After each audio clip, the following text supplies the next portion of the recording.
بسم الله الرحمن الرحيم. Maktab من شرعي mid style.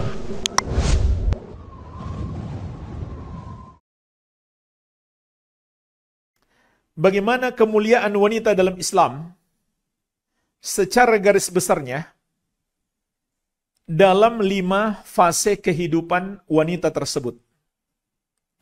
Fase yang pertama, sejak dia dilahirkan dan melalui masa kecil serta masa-masa dia membutuhkan nafkah dari orang tuanya. Maka anak-anak wanita itu benar-benar dimuliakan di dalam agama Islam yang mulia ini.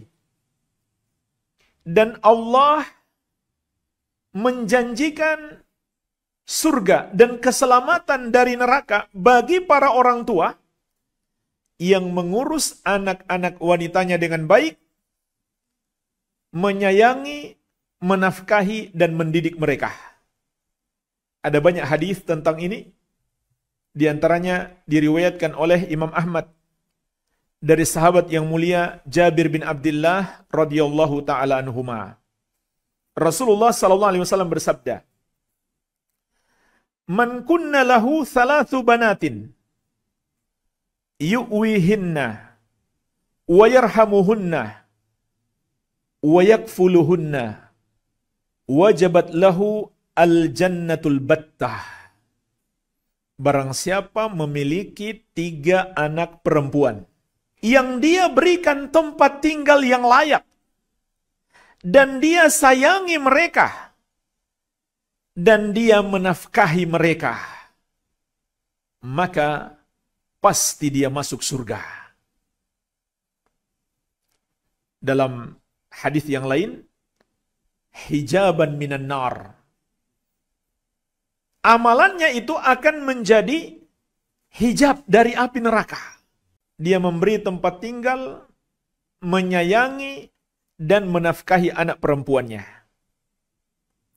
Qala qila ya Rasulullah fa in kanat ithnataini. Lalu ditanyakan kepada Rasulullah sallallahu alaihi wasallam, bagaimana kalau 2 anak perempuan? Qala wa in kanat ithnatain. Kata Nabi sallallahu alaihi wasallam, sama saja meskipun 2 anak perempuan. Qala, kata sahabat Jabir, fara'a ba'dul qaum allau qalu lahu wahidah laqala wahidah. Sebagian sahabat memandang, andai mereka bertanya, bagaimana kalau 1 anak perempuan? Niscaya Nabi sallallahu alaihi wasallam mengatakan, sama saja. Walaupun 1 anak perempuan. Jadi jumlah di sini bukan sebuah pembatasan. Namun tentu semakin banyak anak perempuan semakin besar pahala. Jadi luar biasa jemaah sekalian. Jangan kita sia-siakan. Anak-anak perempuan kita itu bisa jadi sebab utama kita masuk surga, selamat dari api neraka. Apabila kita memberi perhatian yang seharusnya kepada mereka. Menyayangi mereka, memberi pendidikan agama yang terbaik, menafkahi mereka, memperhatikan kesehatan mereka, dan seterusnya. Ini yang pertama. Fase ketika seorang anak wanita masih kecil, masih membutuhkan nafkah kedua orang tuanya. Fase yang kedua, ketika dia balik, maka perhatian Islam kepadanya semakin meningkat. Yaitu dia diperintahkan untuk menutup auratnya demi menjaga dirinya dari keburukan. Baik keburukan di dunia maupun di akhirat. Dalam surat Al-Ahzab ayat ke-59, Allah Azza wa Jalla berfirman, "Ya ayyuhan nabiyyu, kulli azwajika wa banatika wa nisa'il mu'minina yudnina 'alaihinna min jalabibihin. Dzalika adna ayyurafna fala yu'dzaina. Wa kana Allahu ghafurur rahima." Wahai Nabi, katakan kepada istri-istrimu dan kepada anak-anak perempuanmu dan kepada para istri orang-orang yang beriman, hendaklah mereka menutupkan jilbab mereka ke seluruh tubuh mereka. Yang demikian itu lebih membuat mereka diketahui sebagai wanita baik-baik sehingga mereka tidak diganggu. Dan Allah Maha Pengampun lagi Maha Penyayang. Kemudian di surat An-Nur ayat ke-31 Allah Azza wa Jalla berfirman, "Wal yadribna bi khumurihinna ala juyubihinna." Dan hendaklah para wanita menutupkan kain kudung mereka sampai ke dada mereka. Begitu pula diperintahkan dia tinggal di rumah agar dia tidak dijadikan setan sebagai penghancur, perusak bagi kaum laki-laki. Dalam surat Al-Ahzab ayat ke-33 Allah Azza wa Jalla berfirman, "Wa qarna fi buyutikunna wa la tabarrajna tabarrujal jahiliyatil ula." Dan tinggallah kalian wahai para wanita di rumah-rumah kalian dan janganlah kalian bertabarruj seperti para wanita jahiliyah dahulu. Tabarruj itu artinya menampakkan kecantikan kepada laki-laki yang bukan mahramnya, bukan pula suaminya. Dalam hadis yang diriwayatkan Imam At-Tirmidzi dari Ibnu Mas'ud radhiyallahu anhu, "Al-mar'atu auratun," kata Rasulullah sallallahu alaihi wasallam, wanita itu adalah aurat. "Wa innaha idza kharajat istashrafaha syaitan." Dan apabila dia keluar rumah, maka setan akan memperindahnya. "Wa innaha aqrabu ma yakunu ila Allah wa hiya fi qa'ri baitiha." Dan sesungguhnya seorang wanita itu lebih dekat kepada Allah tatkala dia berada di bagian rumahnya yang paling dalam. Jadi dianjurkan bagi para wanita tinggal di rumah, tidaklah keluar kecuali memiliki hajat, dan ketika keluar menghiasi diri dengan adab-adab yang sesuai syariat, terutama menutup aurat. Ini bagian dari pemuliaan Islam kepada kaum wanita. Agar kemuliaan dan kesucian mereka terjaga.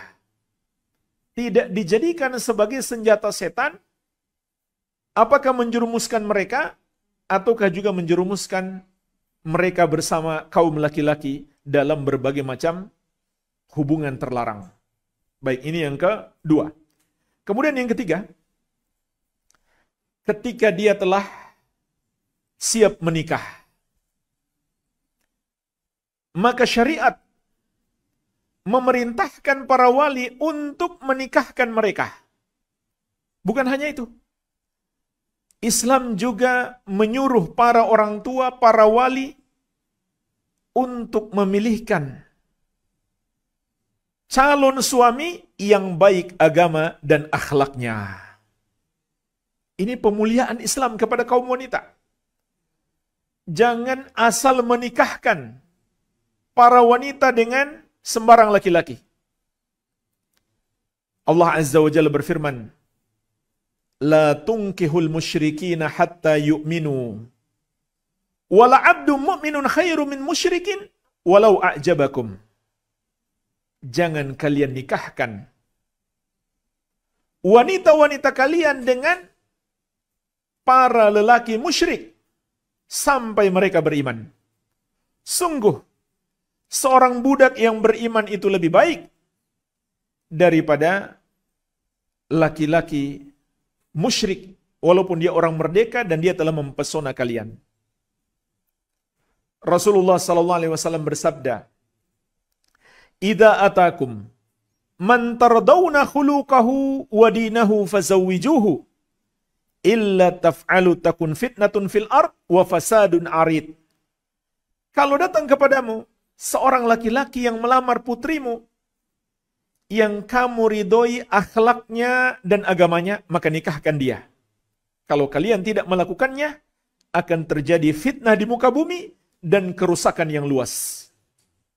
Hadis ini sahih, diriwayatkan Ibnu Majah dari sahabat yang mulia Abu Hurairah radhiyallahu anhu. Perhatikanlah jemaah sekalian, Allah Subhanahu wa taala menyuruh orang tua memilih bagi putri mereka dua kriteria utama. yang baik agamanya dan baik akhlaknya. Baik agamanya artinya akidahnya baik, manhajnya lurus, ibadahnya sesuai petunjuk Nabi sallallahu alaihi wasallam. Kemudian baik akhlaknya, pergaulannya kepada sesama itu baik. Bukan seseorang yang berakhlak buruk. Dan bisa jadi ada orang yang mungkin dari segi akidah dia sudah baik, dia tidak melakukan syirik, dia tidak melakukan penyimpangan-penyimpangan akidah, tapi akhlaknya masih buruk. Maka itu belum sesuai kriteria. Nabi SAW memberi penekanan juga. Akhlaknya harus baik. Kemudian Nabi SAW memberi ancaman. Kalau kalian tidak nikahkan, maka akan terjadi fitnah di muka bumi dan kerusakan yang luas. Artinya ini dosa bagi para orang tua. Maksud hadis ini, kalau putri mereka menyukai laki-laki yang datang melamarnya dan baik agama dan akhlaknya, harus orang tua menikahkan. Kalau tidak, mereka telah berbuat zalim. Mereka mendapatkan dosa. Ini pemuliaan Islam kepada kaum wanita. Kemudian fase yang keempat, jemaah sekalian, ketika telah menjadi seorang istri.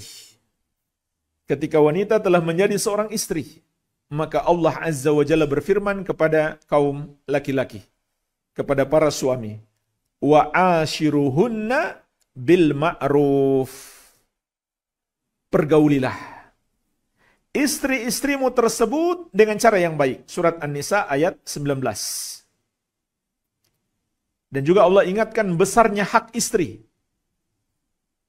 Para suami betul memiliki hak yang besar atas istri. Tapi para suami juga harus ingat, para istri memiliki hak yang besar seperti kewajiban mereka kepada suami. Dalam surat Al-Baqarah ayat 228 Allah mengatakan, walahunna mithlul ladzi 'alaihinna bil ma'ruf. Para istri memiliki hak seperti kewajiban mereka. Tunaikanlah dengan cara yang ma'ruf. Dan dalam hadis Ibnu Abbas radhiyallahu taala anhuma yang diriwayatkan Imam Ibnu Majah, Rasulullah sallallahu alaihi wasallam bersabda, khairukum khairukum li ahli wa ana khairukum li ahli. Sebaik-baik kalian adalah yang paling baik terhadap keluarganya dan aku yang paling baik terhadap keluargaku. Termasuk makna hadis ini yang paling baik terhadap istrinya. Jadi Nabi SAW menetapkan di antara ukuran seseorang itu baik adalah kebaikannya kepada istrinya dan keluarganya. Dan Nabi SAW juga memberi peringatan khusus kepada para suami agar tidak menyia-nyiakan para istri. Fattaqullaha fin nisa fa innakum akhadtumuhunna bi amanatillah wastahlaltum furujahunna bi kalimatillah. Bertakwalah kalian, wahai para suami, dalam memperlakukan istri-istri kalian. Karena sesungguhnya kalian telah mengambil mereka dengan perjanjian Allah. Kalian ambil mereka dari keluarga mereka dengan sebuah perjanjian yang kuat. Dan itu perjanjian dengan Allah. Yang kelak Allah akan mintai pertanggungjawaban di akhirat. Wastahlaltum furujahunna bi kalimatillah. Dan kalian halalkan untuk berhubungan suami istri dengan mereka dengan menyebut kalimat Allah. Jadi jangan main-main. Hadis ini sahih diriwayatkan Imam Muslim dari sahabat Jabir radhiyallahu anhu. Bahkan hadis ini disabdakan Nabi sallallahu alaihi wasallam di Haji Wada yang dihadiri oleh mayoritas kaum muslimin yang hidup di masa itu. Tentu Nabi sallallahu alaihi wasallam akan memilih wasiat-wasiat yang paling penting untuk disampaikan. Maka di antara wasiat beliau adalah wasiat kepada para suami untuk bertakwa kepada Allah dalam memperlakukan istri. Dan mengandung peringatan keras bahwa para istri merupakan amanah yang akan Allah mintai pertanggungjawaban kelak di akhirat kepada para suami. Ini yang keempat, ketika wanita menjadi istri, dia betul-betul dimuliakan. Kemudian yang kelima, ketika dia menjadi seorang ibu. Maka Islam benar-benar mengangkat derajat seorang ibu yang sangat tinggi. Yaitu wajib bagi anak untuk selalu berbakti kepada kedua orang tuanya dan ibu yang lebih besar haknya. Allah Azza wa Jalla berfirman, "Wa qada rabbuka alla ta'budu illa iyyahu wa bil walidaini ihsanan." Dan Rabbmu menetapkan, kamu tidak boleh beribadah kecuali hanya kepadanya, dan hendaklah kamu berbakti kepada kedua orang tuamu. Surat Al-Isra ayat ke-23. Kemudian dalam surat Luqman ayat ke-14, Allah Azza wa Jalla berfirman, "Wa wasainal insana biwalidayhi."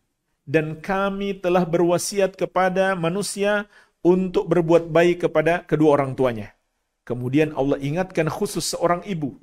Hamalathu ummuhu wahnan ala wahnin.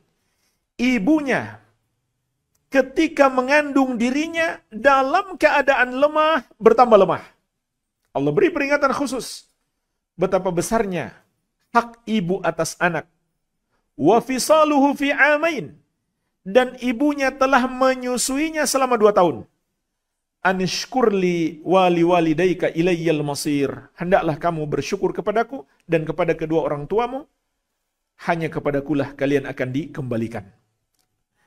Begitu pula jemaah sekalian dalam hadis yang masyhur, ketika sahabat bertanya kepada Rasulullah SAW, "Ya Rasulullah, man ahakkun nasi bihusni sahabati?"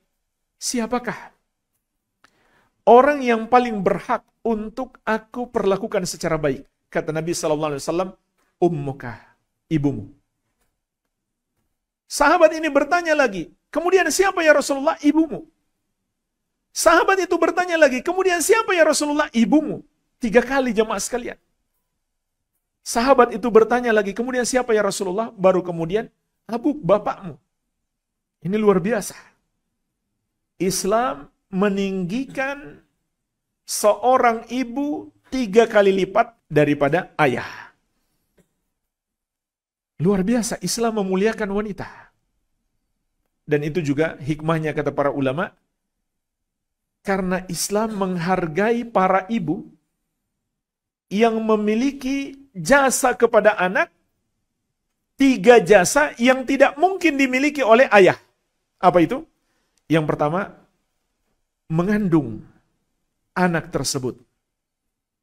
Itu sesuatu yang luar biasa. Sampai kata Allah, hamalathu ummuhu wahnan ala wahnin. Ibunya ketika mengandungnya dalam keadaan lemah, bertambah lemah. Bayangkan jemaah sekalian, 9 bulan anak itu dibawa ke sana kemari, tidak pernah lepas dari dirinya. Sementara ayah mungkin 10 menit gendong anak sudah capek. Ini luar biasa, pengorbanan seorang ibu. Yang kedua, yang tidak mungkin dilakukan oleh ayah adalah melahirkan. Betapa sakitnya yang dirasakan oleh seorang ibu ketika melahirkan. Bersimbah darah, bertarung nyawa bahkan, demi melahirkan anaknya. Kemudian yang ketiga, menyusui. Menyusui tidak singkat, 2 tahun jemaah sekalian. Dan selama menyusui itu pun, masih banyak kerepotan yang dilakukan oleh seorang ibu. Yang tidak dilakukan oleh para ayah. Jadi luar biasa, Islam menghargai jasa-jasa seorang ibu terhadap anak.